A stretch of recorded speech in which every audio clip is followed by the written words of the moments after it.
There are plenty of sound effects in games that we love hearing, like this one. Mario making bank. But then there are the noises that, through bitter experience, we have come to fear. Sounds that are burned permanently into our memories, so that even if we live to be 100 years old, we'll still fly into a panic every time we hear them.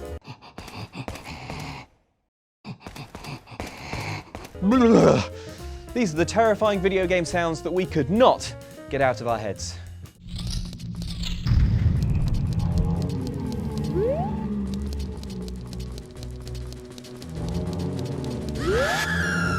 Adult life is full of unpleasant surprises, like council tax, or how even though there's no one stopping you from having Snickers bars for dinner every day, you just don't want to.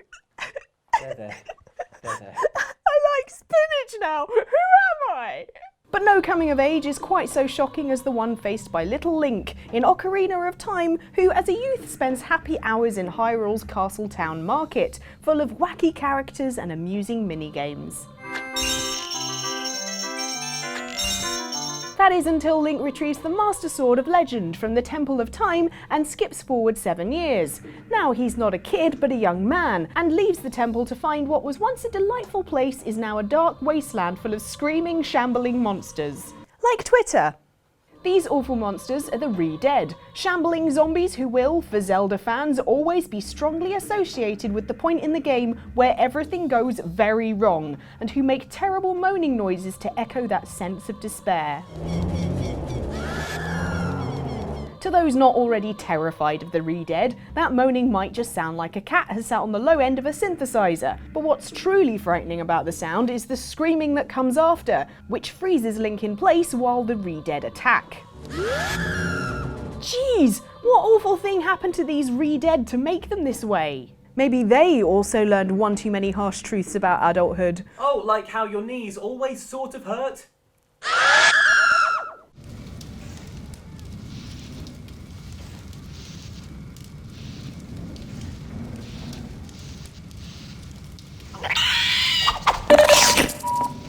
Warning.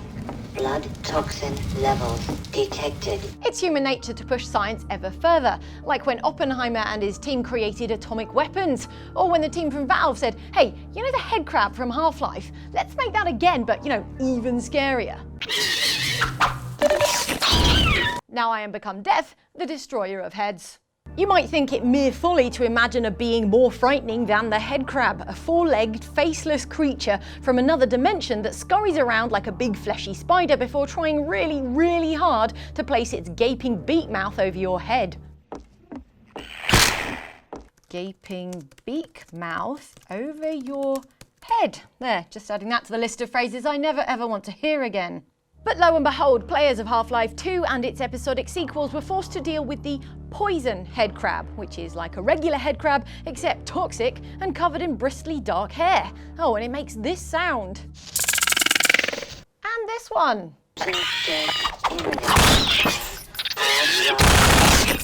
I guess the developers at Valve were so preoccupied with whether or not they could, they didn't stop to think if they should. That's pretty good. Did I come up with that? I think so, yeah. Nice.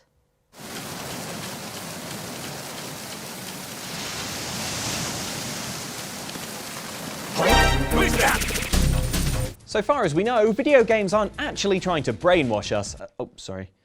Yeah, thanks for calling back. Are the new amiibos in? They are. Let me get my credit card. But consider the iconic sound effect in the Metal Gear series that, to millions of humans out there in the world today, is synonymous with having your stealthy attempts at infiltration being discovered. The famous alert chime has been present in one form or another since the very first game in the series. And since then, reprogrammed players to panic instantly whenever they hear it. As I will now demonstrate. Hey Andy. Yeah? After all, the sound means all your best laid stealth plans have gone massively awry, signalling to players over the years that it's time to run and hide again until the guards who were hunting you call off the search, or until you take them all out, of course. Which also works.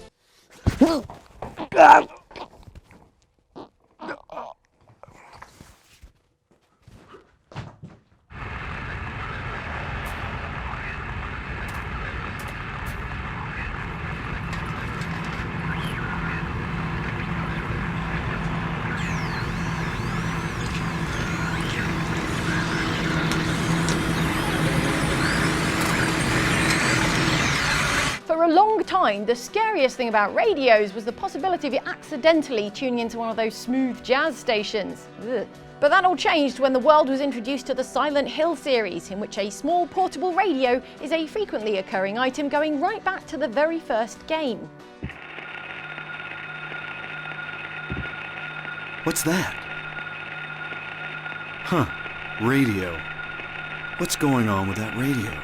What's going on is that the Silent Hill radio starts to emit a creepy static sound whenever one of the series' many terrifying enemies is nearby, as if these monsters are generating some kind of FM signal from deep inside their mutated forms.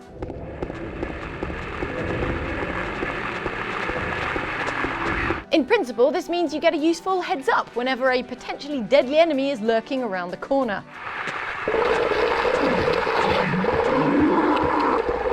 In practice, it just means your nerves will automatically get shredded whenever you hear the radio burst into life. Oh, yeah, my heart just exploded. Yep, hospital, please. What makes this whole situation worse is that the white noise itself is really unsettling, full of weird little sounds that you could swear sound like someone trying to say something.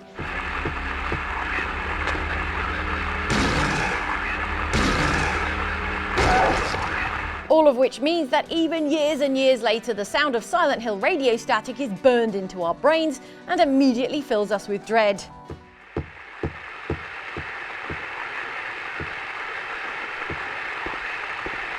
Luckily though, no one really listens to the radio anymore, so there's... Oh no, static. Oh well, and it's just you. Yeah, just trying to find smooth jazz FM. Oh no! Oh no, Jazz! Ah!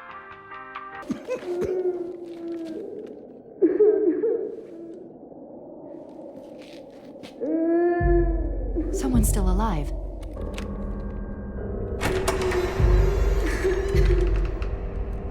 Over there. I'll be honest, I've never been the best at dealing with people in tears. They had the Zelda amiibo, but they didn't have the Link amiibo, and that's what I really wanted. It's okay, don't be cry. But there's one situation in which making as little contact as possible is probably for the best, instead running in the other direction as quickly and as quietly as you can. This is in zombie series Left 4 Dead when you hear this noise.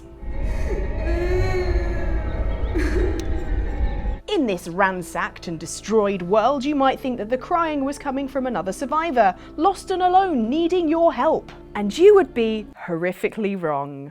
Instead, those weeping noises belong to a witch, a special infected who is grossly long-fingered and looking in dire need of a shower.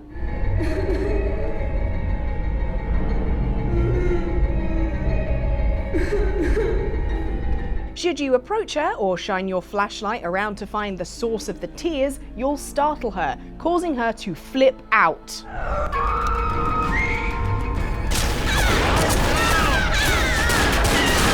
Similar results happen when a stranger says to me, "Cheer up, love, it might never happen."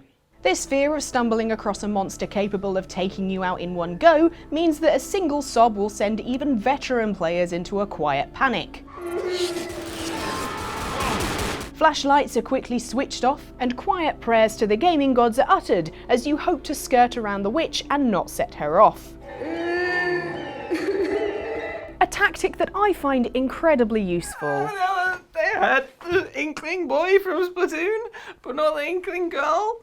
And they really are a pair, and it doesn't make sense if you don't have both. Where'd she go?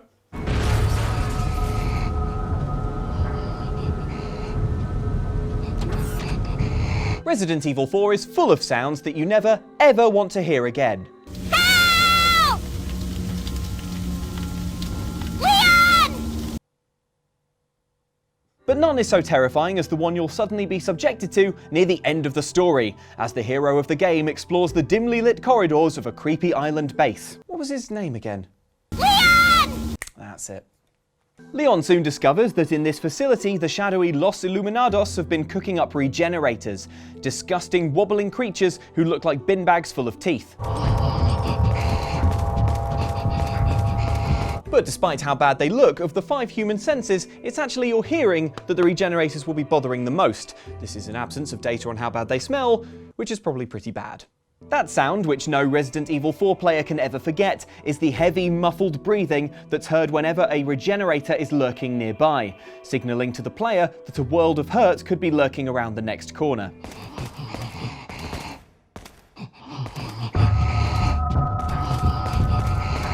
The noise could perhaps best be likened to an asthmatic German shepherd recording a podcast with its snout way too close to the microphone. Headphone users, you've been warned. The sheer unpleasantness of this sound means that by the time you face off against the regenerator, your nerves are already more shredded than Dwayne "The Rock" Johnson. And heaven help you when the regenerator performs its most frightening party trick. Still, the evidence doesn't lie, and of the many frightening things about the regenerators, it's their rasping voices that produce empirically the most sensory discomfort among gamers.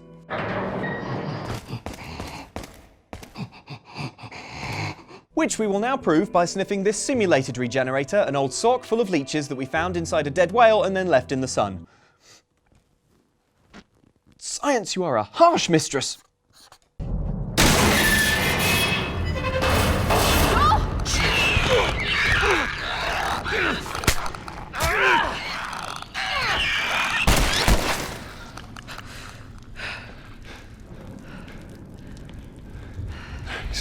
There's nothing quite as creepy as the brain-dead moans of a flesh-eating zombie.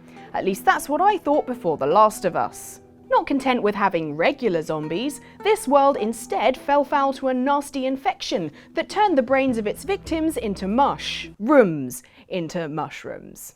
Playing as Joel and Ellie as they travel across post-apocalyptic Massachusetts, you soon find out that they're not the only people that click.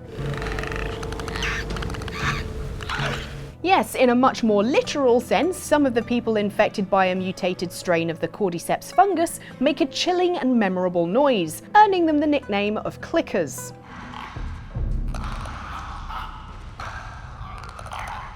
This is due to the fungal infection taking over their face, rendering them blind and reliant upon echolocation, like a bat stuffed with toadstools. In the often deserted, infected areas, it's a horrible noise to hear bouncing off the walls around you, as you desperately try to work out where it's coming from, hoping that it's not right behind you.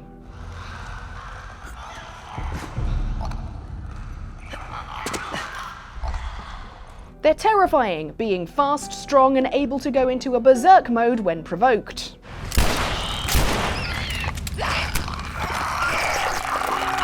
Ah, well, whatever they are, they're not a fun guy. I'm sorry, I panicked! Good thing is though, due to their reliance on sound, you can easily avoid them, staying nice and quiet behind cover or out of the range of their echolocation. Plus, you can take advantage of their reaction to sounds, chucking a Molotov cocktail into a group of them and watching on as they all charge towards the noise, setting themselves on fire. Imagine being so conditioned by a noise that you just run towards it whenever you hear it. So silly. Ice cream!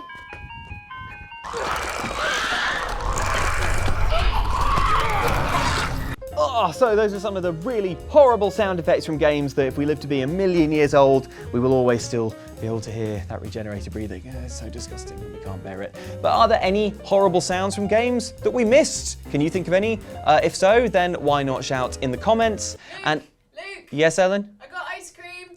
Good. I didn't get you any though, sorry. Okay. What do I do with that information? I don't know, but it says there is something I can enjoy. It's these other videos. This one up here is from us. It's about nice sounds that encourages you to collect everything. And down here, there's one from our sister channel, Outside Xbox. It's about harrowing moments that you didn't want to go through. So if you're ready for more unpleasantness, then this is the one to check out. And if you enjoyed this, then why not subscribe? And thank you guys very much. We will see you next time. Goodbye.